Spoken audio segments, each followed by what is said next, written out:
What if the conversations we've been told to avoid are the ones we need the most? What if we have become so afraid of offending people that we've stopped asking better questions? Because growth doesn't come from staying comfortable. It comes from questioning assumptions, challenging ideas, and being willing to hear perspectives that aren't your own. Some conversations will make you uncomfortable. Some will challenge what you believe. Some might even change your mind. Listen, we're not here to tell you what to think. We're here to ask better questions, to explore different perspectives, and to have the conversations most people avoid. No scripts, no echo chambers, no sugarcoating. Just honest conversations about leadership, relationships, business, health, money, culture, and what it really means to live well in a complicated world. And hey, you don't have to agree with everything you hear, but if every episode leaves you thinking long after it's over, we've done our job. You're listening to Let's Not Sugarcoat It. Let's get into it.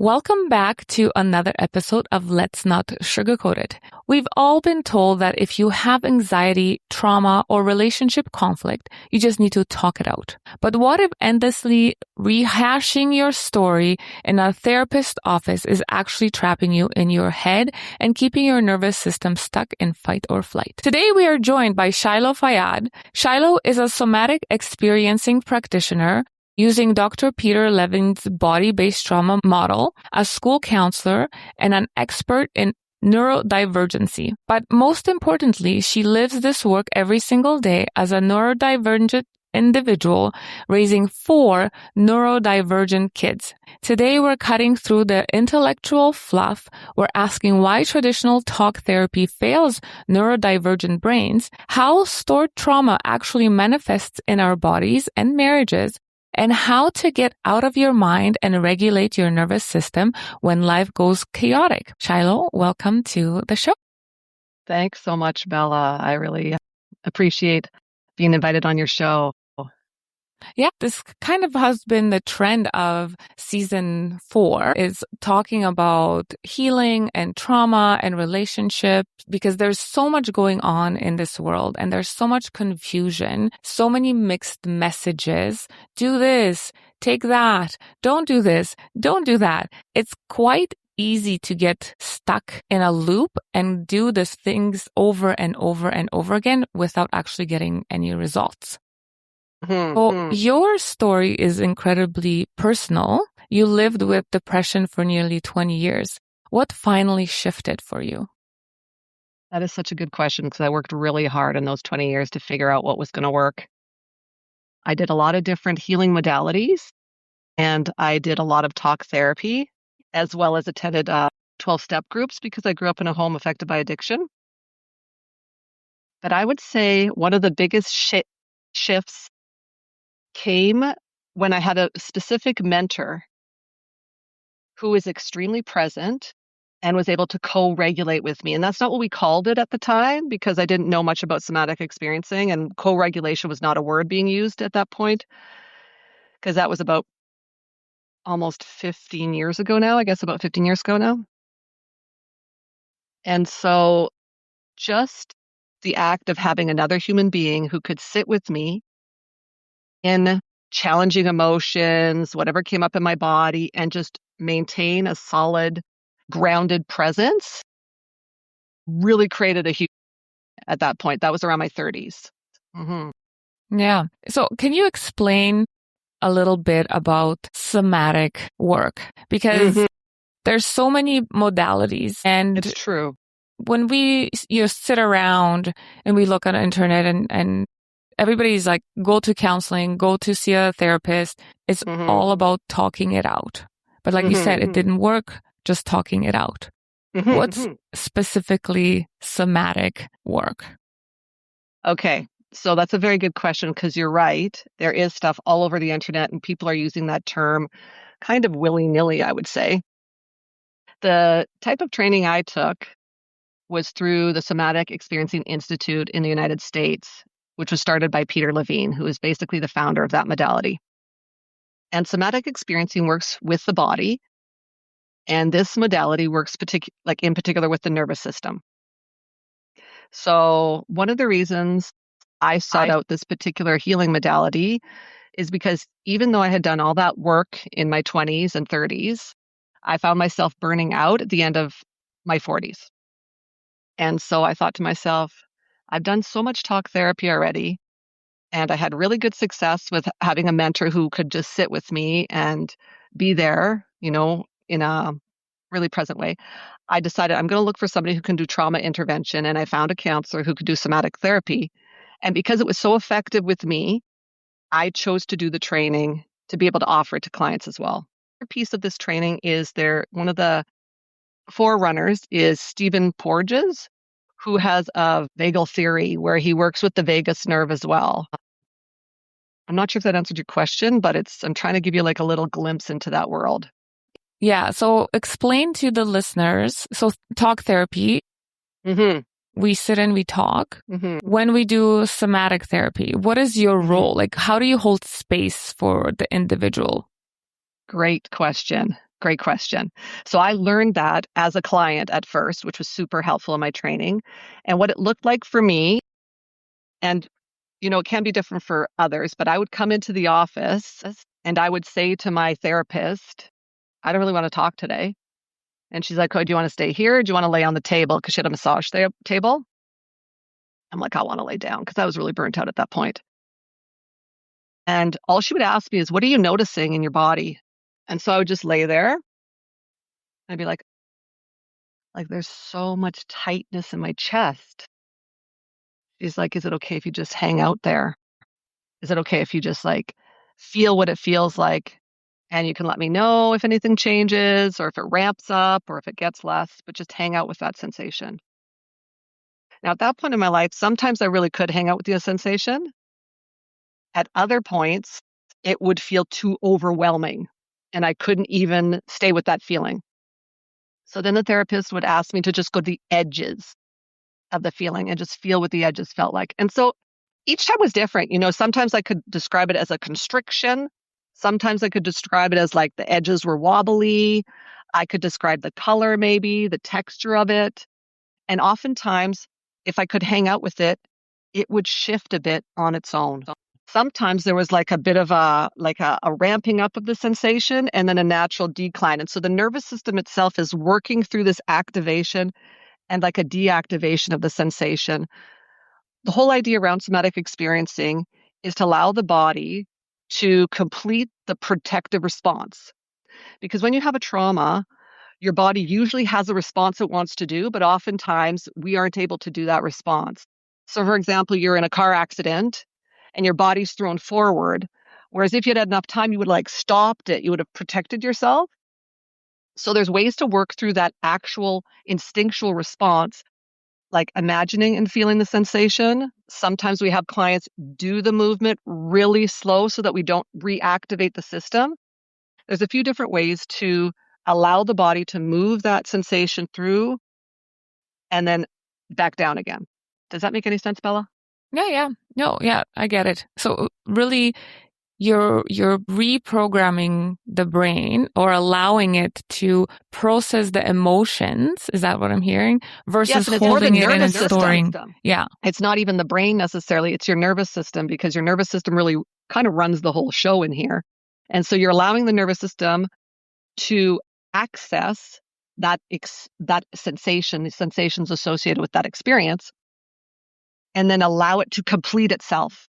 Whereas oftentimes we are arrested, like that sensation, that natural cycle is stopped, and that holds a bunch of life energy, and we become stuck in that. That's why people tell their trauma story over and over and over and over again. They want to get it out. They think by getting it out, they're going to get over it.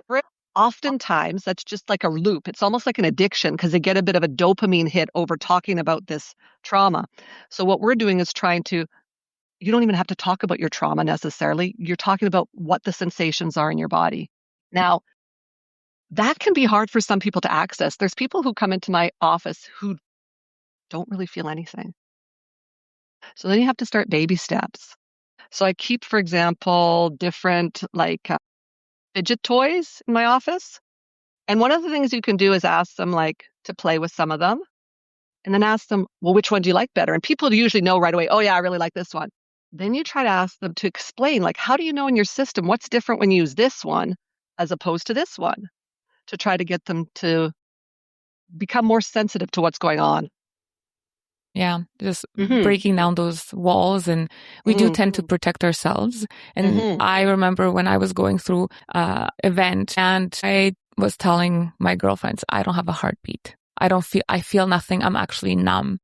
So getting back into my body, doing I did a mushroom journey that really opened up a little bit of what I needed to work on, what I was suppressing. A lot more came out of it.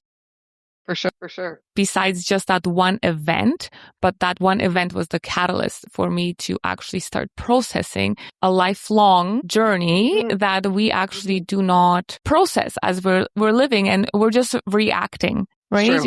There's an event, we react to it, we move on. But we don't take a conscious, I guess, note of what that event actually has done to our bodies, our nervous system, even a move. To me, let's say moving from one country to another, from one home to another, isn't as big of a deal as it may be to somebody else. So they will process that part of their life completely different than what I would process. And when they're storing, we're reacting, right? Let's say we're moving to another city and there's the stress, and then we move on and it's the next thing and the next thing, and everything kind of gets stuck within your body. Absolutely. And then we don't move through it because then the next piece comes in. So yes. allowing that to move through your body is so important, because then you release and you can regulate your nervous system. Yeah. And I mean, people can practice some of these strategies at home on their own. That can be helpful, but it's really important to have somebody who has been trained in a specific somatic modality to kind of guide you through the process and to hold space for you. There's some people who have never really had a calm nervous system. And so then to be around another human being who has a calm nervous system, that can help regulate their nervous system. That's why pets are so handy for people. Pets calm other people because their nervous system oftentimes is calmer than the human's nervous system. Cats definitely calm me. The dog is more of an energy giver, energetically. But it's true. When we walk into a room, we pick up, we're energetic beings.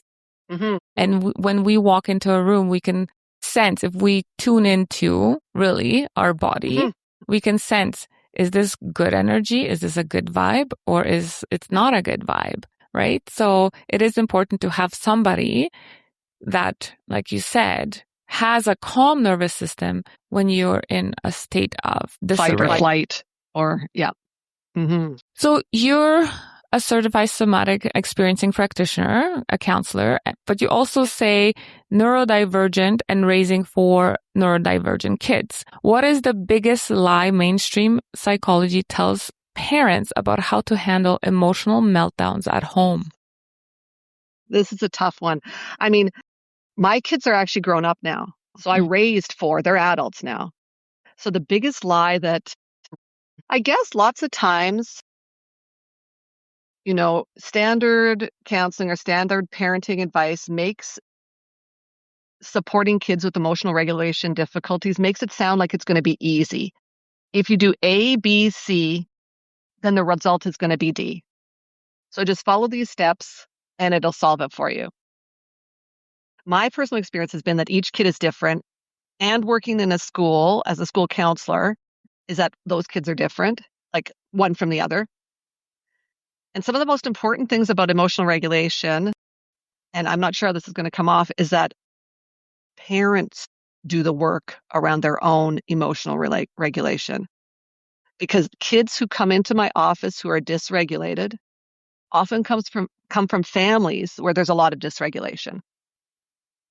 The other thing around emotional regulation is helping kids learn boundaries.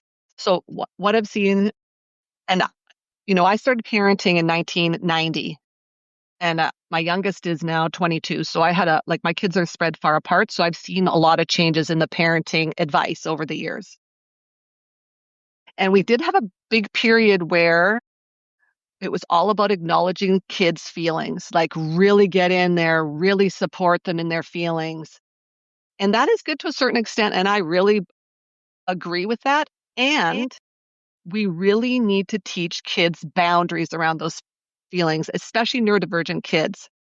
I have parents who get assaulted by their kids, who are scared to go into their living room because the kid's in there and they don't want them in there. It starts when they're really young, setting boundaries, like healthy emotional boundaries within the relationship, parent to child and child to child. Yeah, I can totally. I'm in this phase right now. My girls are 13. I have twin girls. And I'm going through perimenopause. So we're in a stage of, the hormones are rising and some are falling. And it's just the nervous system on both ends are dysregulated. We have triggers. Absolutely. Because we're coming into a phase in our lives that we don't know what actually is going on. Why are we so edgy? How do I not react to my children? Why am I reacting to them? Is it an actual trigger from, the past, or is it because my estrogen is super low or something? It's really hard, the stage to have to be parenting teenagers as you're also going through. It is so difficult. Life changes. So gentle parenting somehow is not, it works for 30 seconds and then it doesn't. Because we're not setting the proper boundaries with the children. There needs to be discipline. There needs to be structure. There still needs to be, I'm listening to you yell at me. What is going, at some point, you don't yell at your mom or your dad or somebody, right? So agreed. Yeah. How would you bring, somatic work into a family per se, right? Let's say we needed to have us regulated. How would you work, and how would you or coach or train or, give advice to a mom who is dysregulated? Sometimes she knows why, sometimes she doesn't. Yeah, I can relate to that. Well, first of all, I just want to make sure people know I'm not an expert. I only know a certain amount of stuff. I don't consider and I'm always learning. So I'm going to say that my way might not be the way of every other person who does this. I don't know if I shouldn't say I'm an expert, but I just never want to come off as if I know everything, if that makes sense. So for me, the most important thing working with families is that each family member gets to be worked with individually, and then the family's worked with as a group. Lots of times kids are like the canary in the coal mine, where they're signaling challenges between the partners. So that really needs to be looked at before any work can really be done moving forward. The important thing is for each person too, during that experience, is to learn their own ways to regulate their emotions. And so dad, mom, and kids are able to develop strategies to regulate themselves and be committed to that. So the role of the parents is to remind kids of what they've learned and what they've committed to, because you guys are like a microcosm. You're kind of responsible to each other, and there's conditions to being in that microcosm. So kids can't just bail on the idea of regulating their emotions and depending on their parents. And that's only from about the age you're talking about your own daughters, right? I'm not talking about 5-year-olds. They really need the support from their parents. The other thing that I find is really important for families that are struggling, which is tough, is spending time together, all the family members together.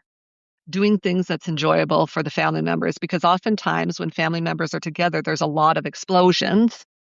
So we need to have experiences with the nervous system where you're doing things that are fun.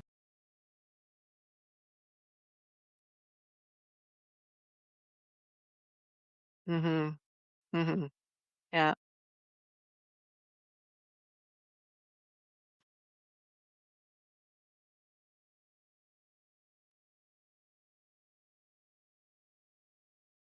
Thing.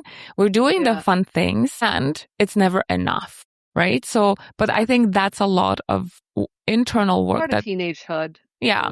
And as women, we also need to, remember that they're going to be flying out of our nest. We're putting them to be great human beings, hopefully, and not taking the things so personally. Because I do find a lot of, Moms, we do. I know I took lots of things personally for my kids. Mm-hmm. Yeah. And just knowing that they will come back. We need to give them a bit of space, and then they will come back. Yeah. And including their friends too, I guess. I mean, the one thing we had in our home was that Friday nights, and this was every second Friday, was family time. And we'd have a supper together. We'd, one of the kids would pick a different movie each second week or whatever. And we have special candies we didn't have any other time. We didn't have a TV in our house at the time because I wanted us to be able to be around each other. And it was sort of before the time of a bunch of technology.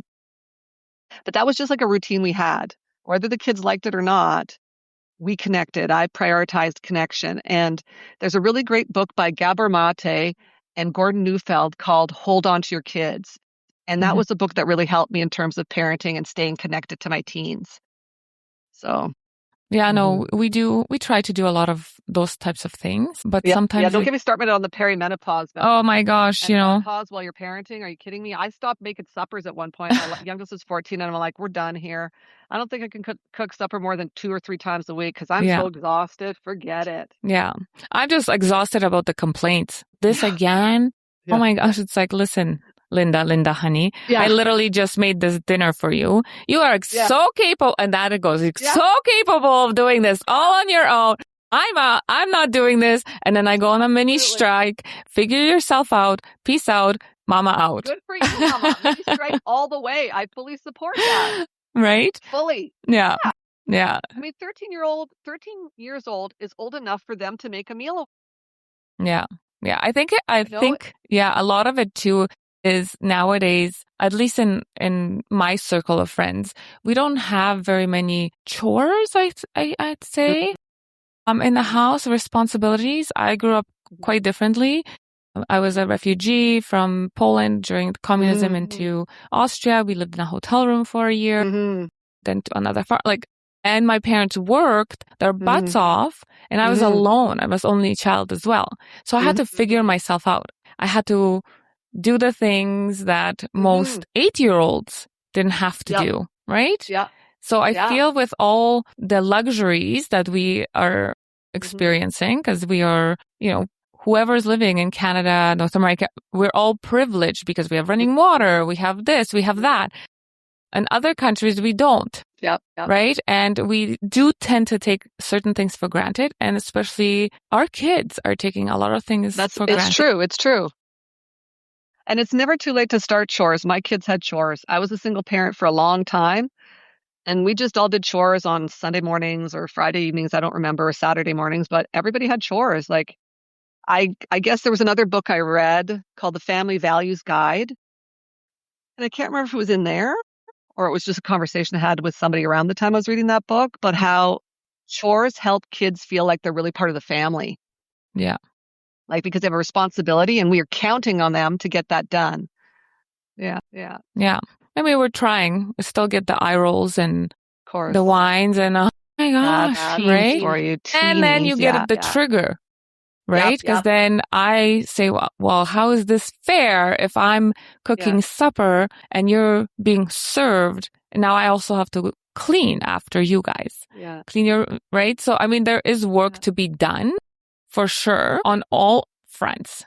Yeah. Right? But we do. And Bella, if that's a trigger for you, one of the things you could do in that moment is just really notice what's happening in your system and just sit with it for a bit while you're getting triggered, because oftentimes our triggers have to do with what's happening in the moment, but also have to do with stuff that's happening before that hasn't really completed. So maybe your trigger is associated with your kids giving eye rolls, but also maybe it's associated with the fact that you had to do that stuff, that you were a refugee, you were by yourself. And so to kind of feel into some of that and just allow your system to feel sort of maybe the grief and sadness of having that heavy responsibility. Once you clear that away, then your connection with your child is more clear and distinct from that. And the trigger might be less bothersome. Yeah.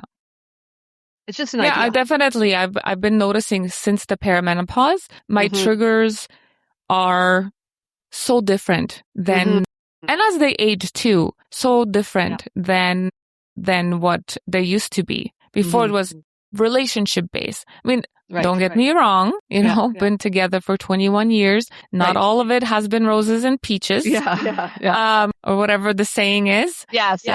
So those triggers still come up once in a while.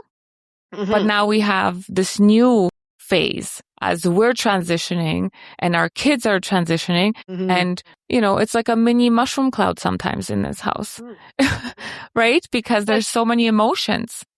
And I think too, moms really hold the whole show together. And with all that estrogen and oxytocin we have early on, we're like willing to do all these things, willing to let these things slide, willing to like pamper our kids to a certain extent. And then when that estrogen starts to plummet, we're like, wait a minute, we've kind of been taken advantage of.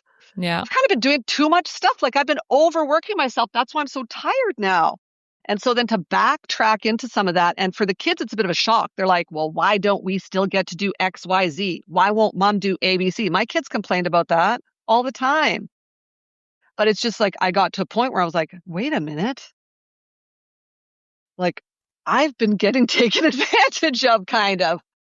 I'm done with this. And it's not that it doesn't trigger me or I don't get like irritated with them, but I actually feel more solid in my conviction that I'm a human being. I'm not just a mom. And they can't really treat me like that.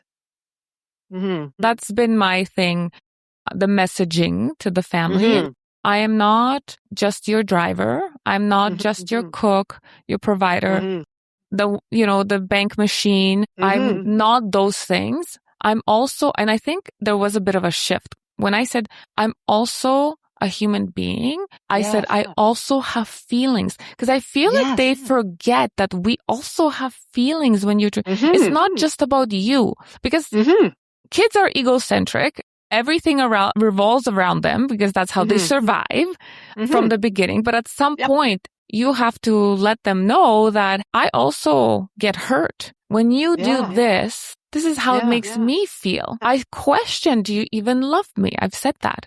And it was a big eye-opener. Or do you see me just as a burden when you want me away, or someone to feed you and drive your friends and give you money?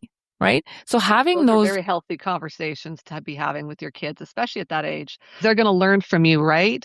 They watch you, you're setting boundaries, you're basically calling in your power, then they'll be able to do the same thing, right? Yeah. So now, do you work mostly with women or do you do men as well? Mostly, I do men, yep. Like I work with men, but mostly women contact me. Yeah. Do you feel like there should be more of that? Because men tend to disassociate. So where do these be more men in therapy? Where do these feelings, where do these, the storage of all those emotions go? Right? So let's talk a bit about like relationships. Okay. Right? The masculine, the feminine. How do you regulate the nervous system for men versus women? Because I feel they're different. I guess in some ways I'm oblivious to that. The one thing I've noticed about working with men is they're very straightforward. So if you suggest something, like if they come to you for therapy and you suggest something or you're working through something, they're usually pretty open about doing it. If they've showed up to your session individually on their own, it's been their own idea. That's been my experience. Of course, a lot of them are very shut down, right? So they do it to the capacity they can do it, right? They're more vacated, meaning the lights are all on, but no one's home really. Women are more layered and a little more complicated, but I shouldn't use the word complicated, actually, because people call us, I don't know, maybe we could just say beautiful. Okay. So layered and complicated. So I don't know, I guess it's a hard question to answer because when it comes down to the nervous system and you're doing sensation work, to me, it's kind of all the same, but I can't say. I probably have not worked with enough men to make a hasty to make a generalization around that. Just trying to think, because I would say I worked with more men when I did life coaching than I do when I done nervous system work. Because the men I've done nervous system work with, it's been the same, in terms of the steps of how to access the nervous system and notice sensation stuff, but less detailed maybe when they talk about what's happened for them, less of a capacity to access the actual sensation than possibly the women I've seen. Mm-hmm. Yeah, I feel like maybe with women, we are emotional creatures, Mm-hmm. which is how we process the hormones, everything, whether we cry, we lean into the discomfort. Mm-hmm. Men tend to go inward and disassociate. So, it's true. You know, with your work, I always question that. How do we get them to tune into those deeper layers versus just the surface layers? I think the big key is safety, is feeling safe to go there. And so as a practitioner, really getting to know that individual, connecting with them and creating a safe space in a relationship, probably the same thing. Yeah. It's just really safety for men. And men that show up for somatic experiencing, because it's already kind of a different modality than talk therapy, they're more willing to do that kind of work. Like they're more open to it. That's why they've shown up a lot of times. Or it's like a last ditch attempt at trying to find some relief. But I do think it's about safety. Mm. Yeah, I think that's within any relationship too. If you create a safe space, and I mean, the patriarchy did a number on men too, right? That's why they're like that they can't really talk about their feelings, or they're afraid of change kind of, and really need to uphold that masculine, that kind of like shut down masculine, because that's what they've been taught for so many years. So it's about undoing that as well. Yeah, I think it's in their nature. Yes, I believe that they have been conditioned to be strong, the provider, and not to show the emotions, you know. Boys don't cry. Don't be a girl when you cry, and so on and so forth. Yeah. But I think the way that maybe this masculinity is being portrayed as toxic masculinity, it's kind of going the opposite, where we're expecting them to be these emotional creatures. But I think that innately they are not, men and women are like, yes, they can step into that energy and be softer and nurturing, which we need them to be, but also they need to be men. And they're masculine. This is always a hard conversation to have because of all the controversy around gender and all that stuff nowadays, right? But I mean, from what I understand, and I didn't do a lot of reading, like there are fundamental differences in the female and male brain. From what I understand, there's been many, many books, many scientific studies done on this, right? And even when my babies were born, I had 2 boys and 2 girls. I don't know if I'm yelling. Sometimes I feel like I'm yelling on your podcast because I have these headphones on. When these babies were born, and I was surprised, okay? I had a baby boy first, didn't know anything different, had a baby girl and realized her nervous system was way more developed. Like she was already more mature at birth than she was as a baby boy. Had a baby boy and I was like, wait a second. Like there's actually a significant difference in terms of their nervous system and their maturity from birth. So I hear what you're saying in terms of like there are differences. And I mean, toxic masculinity is a whole other conversation that I don't really like. We could have a podcast just on that idea, but it's the expectations of, you know, the different sexes, and also like the way certain sexes have been pigeonholed into specific roles. But from what I understand from my own kids, from working in schools, from books, there are differences between the female and male brain, and there's differences between the ways we express ourselves. And so in terms of therapy, I can't say I have enough experience with males to be able to fully describe, you know, how different it is to work with them, except in life coaching. I noticed in life coaching, in a lot of ways, it was easier to work with them because they were just going to do it. They just kind of went forward, whereas women are more like this, which was wonderful too. I love it. I actually love that. It's because we're more complex and they can do the task. I know this is a eternal debate with my husband because he says, I cannot multitask. I'm like, oh, yes, I can. You may not be able to multitask, because men are wired to think one task. Right. We complete, we move to the next task. Right. But because with women, we'll start doing the task, but then in the background, this is running, that's running. I have to do this, I have to do that. Mm-hmm. So you do get distracted. You do multiple things, and it takes us maybe longer because we're not focusing on that one specific task. But because there's a lot more that women have put on themselves right now, or has been with this. You know, I feel like we've done this to ourselves in this unhealthy way where we're, you know, running around going, strong, independent women, we don't need anybody. We can do all the things. Sure, we can. I'm 100% with that. But do we want to? That is the question. In a partnership. That's the other question. Does it break us? Yeah. To try to do all those things? And like when you're looking out there now, women are a lot more stressed, a lot more burnout. We have so much on our plates because we keep adding to that. Not men's plates, but we are taking that on. Nothing's been added to men's plates, that's for sure. Right? This is not about bashing, but it's about that conversation. Why are we in a relationship then if we are expected to do everything on our own? Right? And then the resentment grows. And then our emotions grow. Our nervous system is dysregulated. We're experiencing way more burnout. And the question is why? Because we're flooded with this, I don't need no one. I can do it all.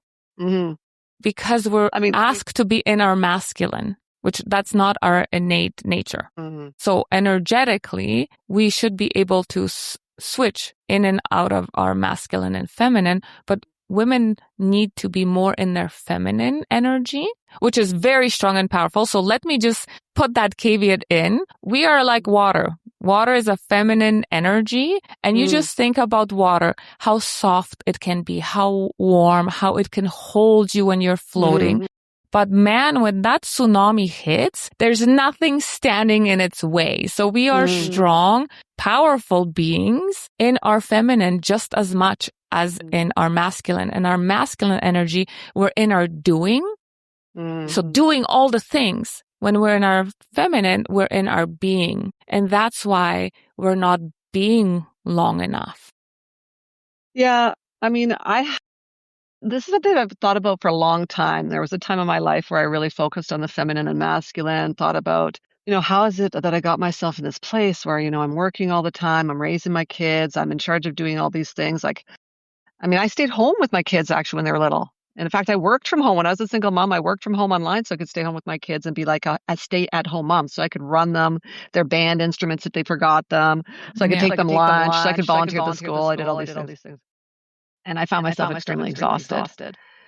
And I don't know about the masculine-feminine debate. I'm not sure about that. But I think a lot of women resorted to doing everything, probably because of, first of all, a lot of married women are holding everything too, right? The emotional labor, they're doing everything, but maybe not actively do everything, but they're storing everything in their brains. I think it's out of fear. I think a lot of women started doing everything out of fear. Well, I think there's a few different levels to that, right? When you're with a partner who it can't stand in his masculine or be feminine at all ever, because we have both, right? And you really are actually in a relationship by yourself, then you've got to really figure out how to take care of yourself by yourself, right?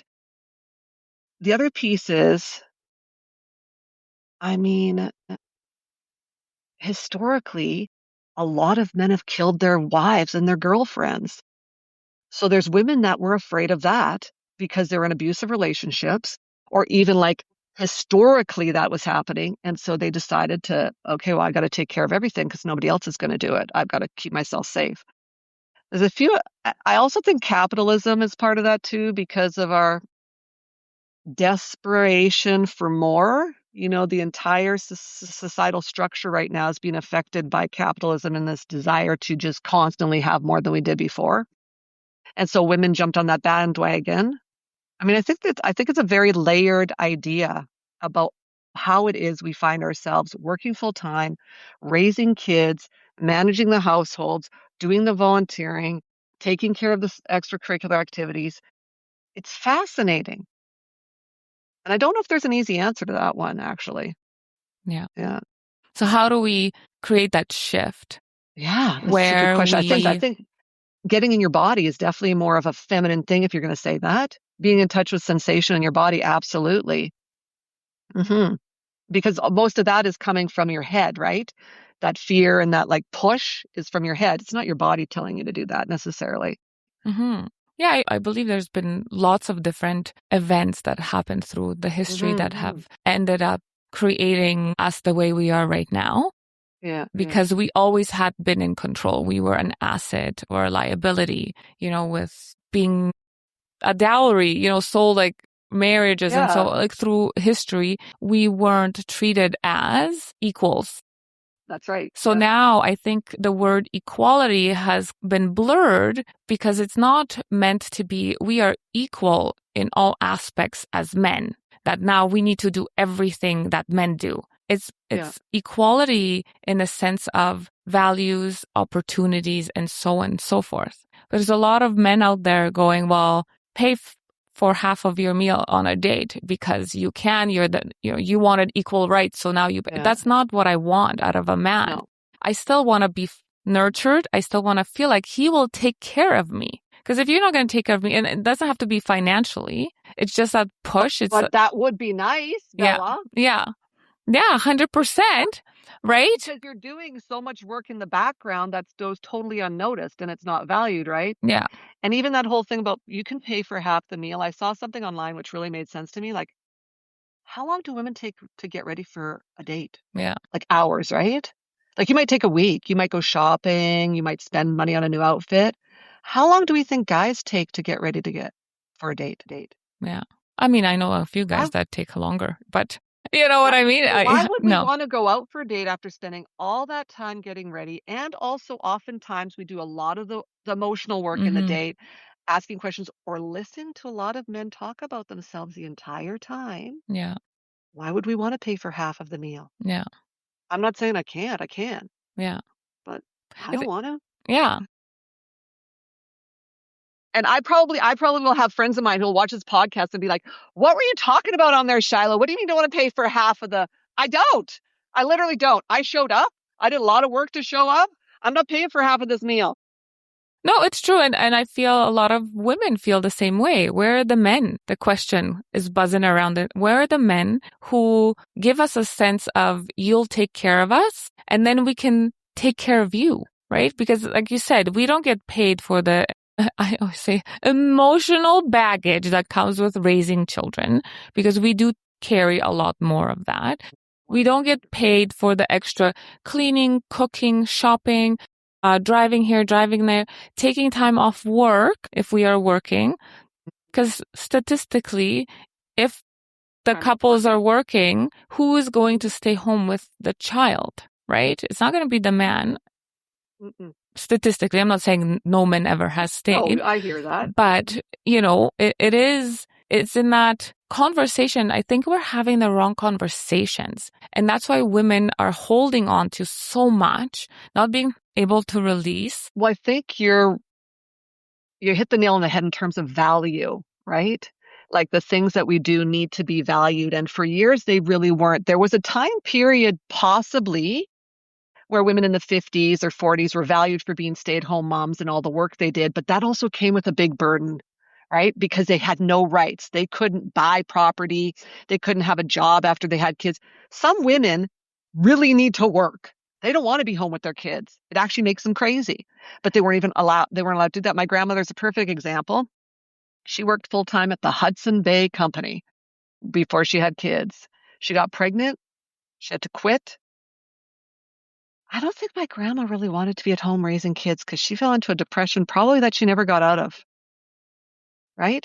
So it's like I think the thing is even like a bigger, like a societal, like a cultural, like a worldwide thing where women are not valued, right? And if you have something in your life that doesn't hold value, then you're not really going to appreciate it.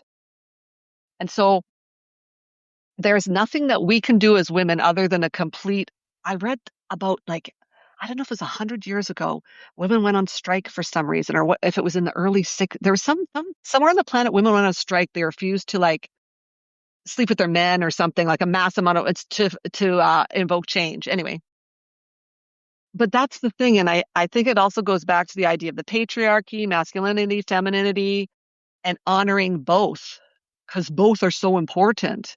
But historically, the feminine has not been valued. It's been kind of possessed, I guess, would be the word.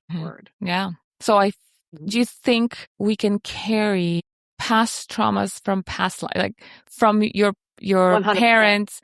100%. Right. So doing this type of work, do you move that through? Like generational trauma, they have now proved in scientific research that trauma can come through DNA. So you can carry generational trauma from your parents, and that can be infecting your everyday living without you really knowing. That's another reason why it's really important not just to do talk therapy, but to find therapists who can work with your bodies, therapists who can work with past lives, therapists who can work with there's I don't know if it's internal family systems or family constellation work, where they can work with relationship with your parents and all this stuff, your grandparents. Do you think, I'm going to be a little bit of a maybe devil's advocate, I don't know. Sure. Generational trauma. Let's say you had two families coming from the same background, the same experiences. One family talks about this trauma all the time. And one family decides that they're not going to live into that, and they're just going to create a different life. Does the body still carry that trauma? Or is it trauma that has been instilled into you from childhood? These are very good questions. It's almost the question like if a tree falls in the forest and no one's there, can you hear it fall? I can't say I know for sure. I know the science they did around it would say yes, because the science they did was with mice, actually, not humans. And mice were exposed to a certain smell during trauma in previous lives. And then children and grandchildren were scared of that smell. I think that's how the science goes. So the mice weren't telling their kids about the trauma, right? It just was in their DNA. I guess the other thing you have to think about is the family who's reiterating trauma all the time. Is that family in a lower socioeconomic bracket? Are they a minority? What other social influences would be on them that they'd want to be talking about this trauma all the time? So they might have other things going on. But the question is good because oftentimes the more you talk about trauma, the more you continue to live the trauma. That's why, the whole topic of our podcast today around talk therapy. That's why trying to find a different modality. There's other modalities like EMDR, that eye movement desensitization, reprocessing, that works with the body as well and gets you out of talk therapy. There's psychedelics, like you talked about using mushrooms. There's LSD, ayahuasca, which is a psychoactive or something. There's ibogaine, I think. But so there's lots of different ways to get out of that loop. Yeah. But that really is a loop. And you're right.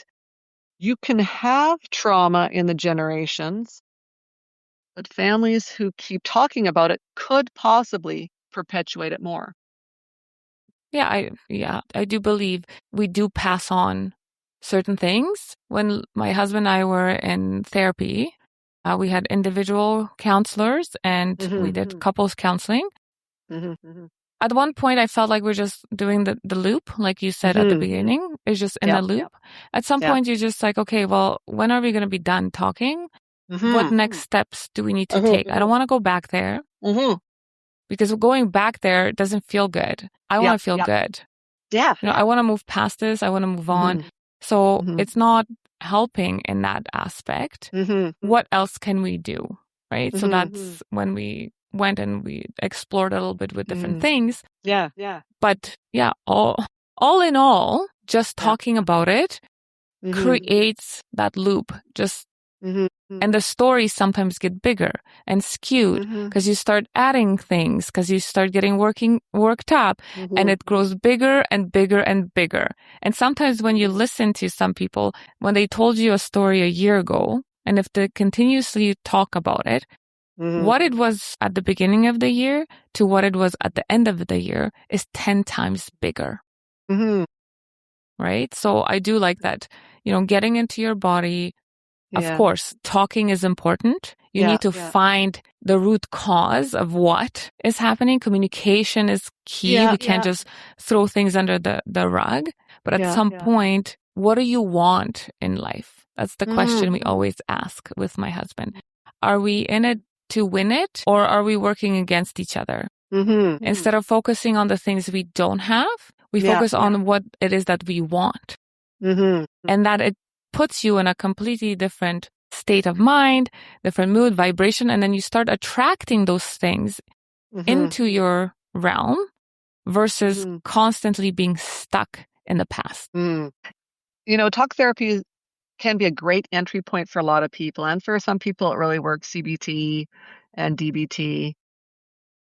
But for someone like myself who is neurodivergent, who had a lot of childhood trauma, I understood in my head quite a bit about how my thoughts affected my behavior or my feelings.